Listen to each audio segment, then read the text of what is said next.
Good morning.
Morning, everybody.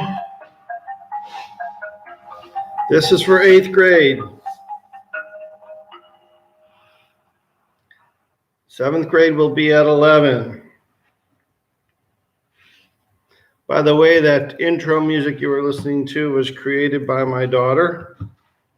One of the things she's doing over this period of time is spending a lot of time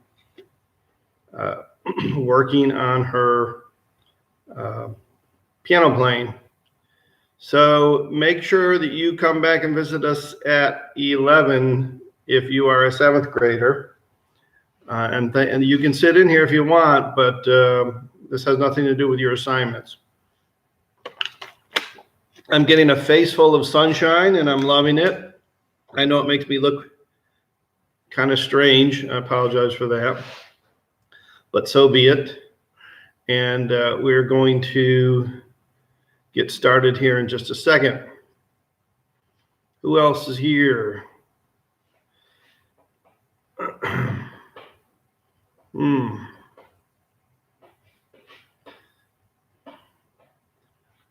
I don't know who Gamer J is. Well, we're gonna go ahead and get started, as this is gonna be recorded, and people can go back and look at it. Don't forget, we're talking about 4 different types of friction. Just a quick review. The one type is rolling friction. I actually have kind of a box of stuff here this morning that we're going to look at, and it's going to involve me attempting to show you some things. I'm going to see if I can manipulate the camera to actually do this. First type of friction that I'm going to show, let me see if I can get this down here enough. Okay, so what I actually have here, you can actually see I got 2 pieces of steel. Okay, and this is a type of bearing, and this would actually allow these 2 pieces of steel to move across each other very easily. Okay, that's an example of rolling friction. See how easily that moves? Now, if I take those away and try to do that with that, there's much more friction there than if I put these rollers back on here and just gently tap that. It'll actually keep going until it falls off. So we always want to do what we can, and I hope that came through okay. Let me know if you could see that okay. I hope that shows you how reducing friction can be real easy, and we want to always be as efficient as we possibly can when we're dealing with trying to eliminate friction. The more friction we can eliminate, the more fantastic we're going to get as far as efficiency. Now, another example, this is a set of ball bearings. Okay, these are literally what what you see there. This is taken apart. It's glimmering in the light. It looks like diamonds. These are actually little balls and they're very hardened steel, and they're sitting in this ring here. Okay, and these are in all kinds of things on cars. Cars have wheel bearings. Matter of fact, this might be out of my truck. I got this from my mechanic, and he just replaced a wheel bearing on my vehicle. I don't know if it's from it or not, but this sits in there, and it allows for it. If you can see this piece really carefully, it's flat on one side and actually has a groove in the other side. Well, those ball bearings sit right in that groove. So what does that allow to happen? That allows for things to move freely. Once again, I'm going to show you an example of how this helps loosen things up. And I have to do this in a way where, let me see if this is going to work. Yeah. All right. So I'm going to put the camera down here again. We're going to take a look at this as how a ball bearing works. Okay. Again, here's my steel plate. I have it sitting on this ball bearing. Okay. And so you can actually see, I can just gently touch that. Now, actually, what just happened is I hit the computer and it shuttered it.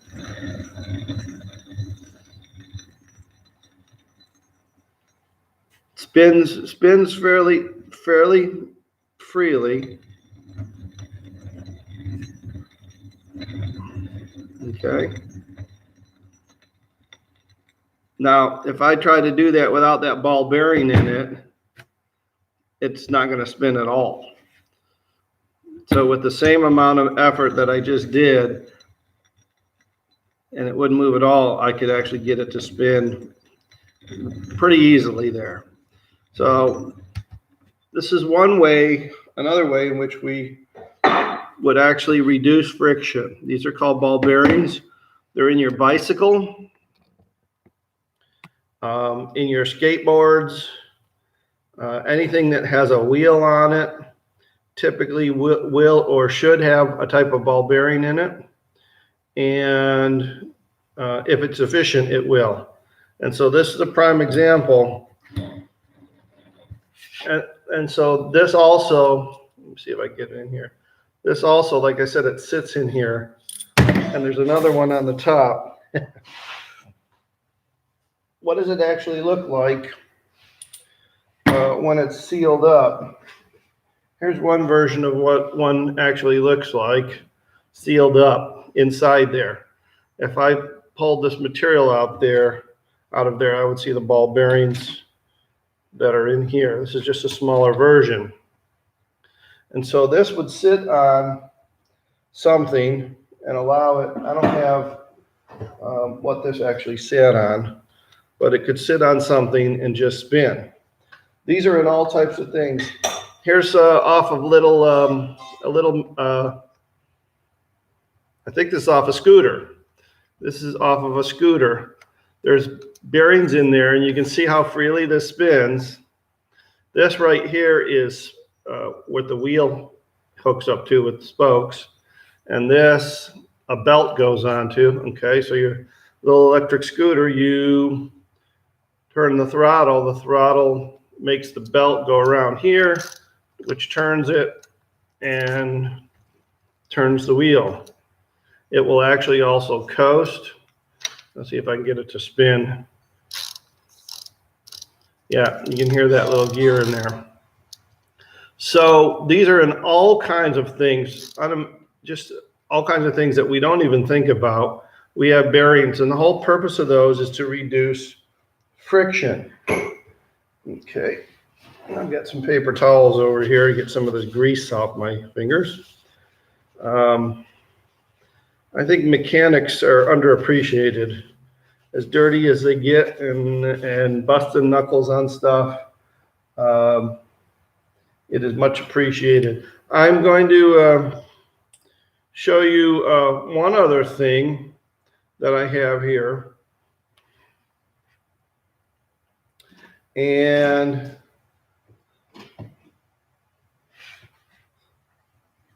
you can't see Harold too well today. He's kind of in the dark there. I have the lights off because the sun is so bright. What I actually have here is 2 little pistons. Okay. Every engine that exists out there, whether it's a car but these are small. These are probably out of maybe a weed whacker, possibly a lawnmower. No, probably smaller than a lawnmower. And so these pistons ride off of this shaft here, and as you can see, this will actually spin around, and I'm holding onto a bearing there that I can spin it. And there's another bearing here. So this actually goes around, and you can see that this is up, then this is up, then this is up, and it just goes back and forth. So when you actually have pistons moving, they're firing in sequence. This one's going up and then down, up, and then the third one. Okay, and so you have these going up and down. Now, this is metal against metal. This is inside an engine, and it's surrounded or encased in a metal block. And this is going up and down. So for this to operate smoothly, it needs to be, number one, it needs to be clean, and 2, there needs to be a reduction in friction. I don't know if you can see the difference between the 2 of these. This one's fairly clean. It's hard to see in the light. And this one in my right hand is fairly clean. The left hand's pretty dirty. If you look at the side, it's actually pretty dirty compared to this one. This is not going to work nearly as efficiently as this one would. The other thing you can see on this one, I don't know if you can see it, maybe you can with a light, if I do it rightly. You can see little lines in there, okay? Almost look like lanes. This one doesn't have them. This one's nice and smooth, okay? This one definitely has shown a lot more wear on this piston than this one. Remember, in this situation, we're trying to reduce friction too. What do we do? We use oil in there to lubricate everything. These gears, I'm drawing a blank. When these are encased in here on both sides, just like the bearing, when it's encased in there, it also has grease packed in there before it's put together, and it's a heavy grease. It's not the kind of grease that if you put it on your hand, it would drip right off. If you put it on your finger, it would stick to it. It's pretty heavy. All right, glad to see you, Nathaniel. Awesome. There's 6 people in here. Make sure you're saying hello, so that because we are taking attendance. So I don't know who the other 4 people are. Again, this is for 8th grade, not 7th grade. So most of these examples, when that piston is going up and down, we want this to be lubricated with oil because we want to reduce damage to the side of this. We want this to be smooth and clean and not messed up like this one is. So anytime we have moving parts that are in contact with each other, we have to deal with, I'm sorry, I need more paper towels. We have to deal with friction. And just to review, we have the rolling friction like I showed you. Sliding friction is literally two things sliding over each other. This is not efficient, okay? That's not efficient at all. If I change it by putting two wheels in there, all of a sudden it moves real easy. Okay, so we can change the efficiency of friction by adding things. I could add some sort of a lubricant on here to make it slide easier, and we can do that.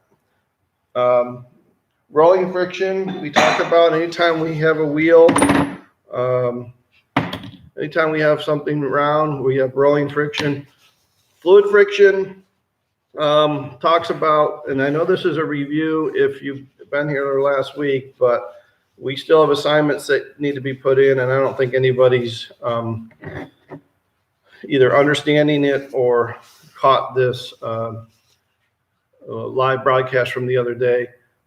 Fluid friction is probably the one that we don't think about the most, because what is fluid?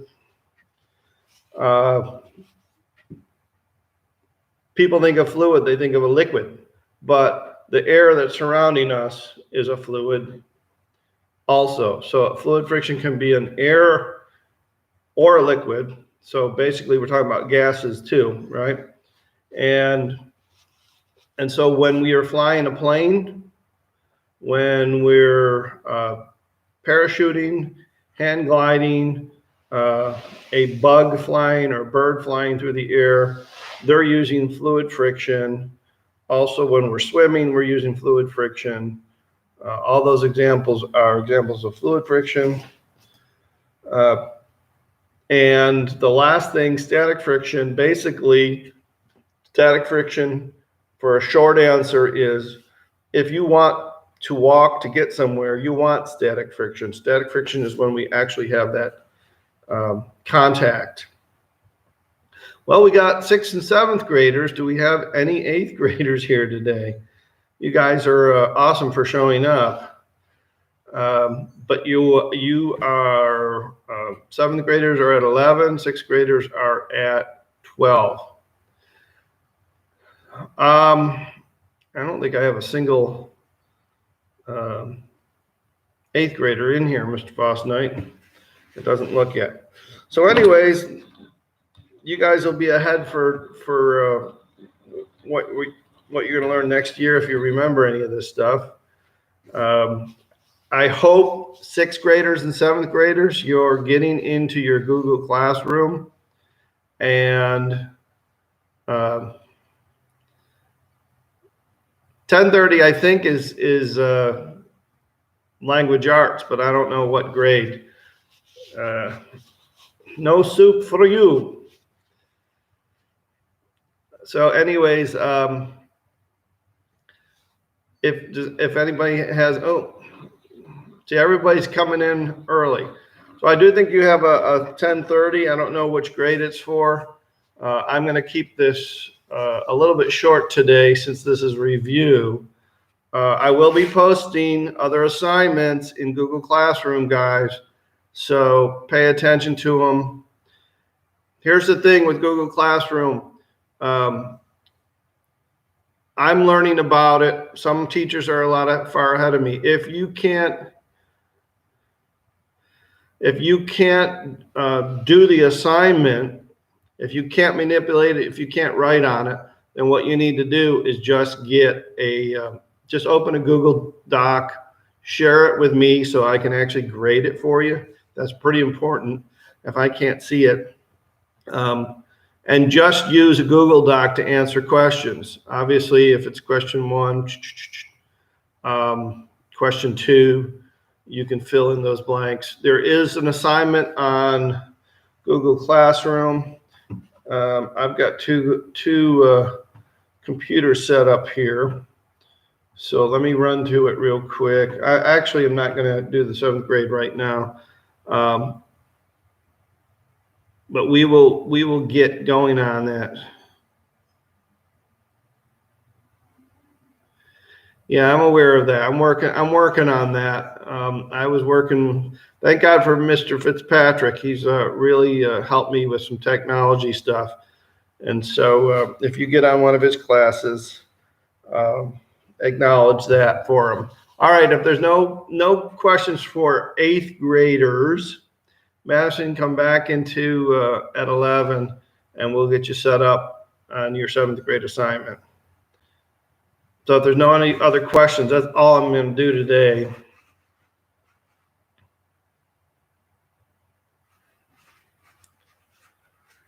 All right. So if you don't know how to do the science stuff, we'll go through it at 11, and I'll help you with some of that. All right. And anything else? All right. You know what it's time for? It's time for some bumper music. Okay.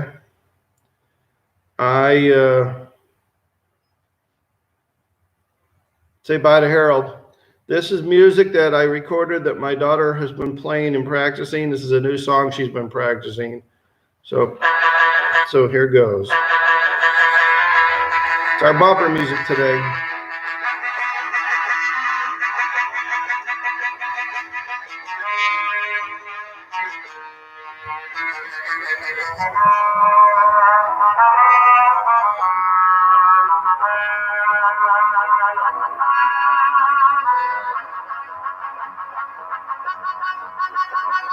Say bye to Harold.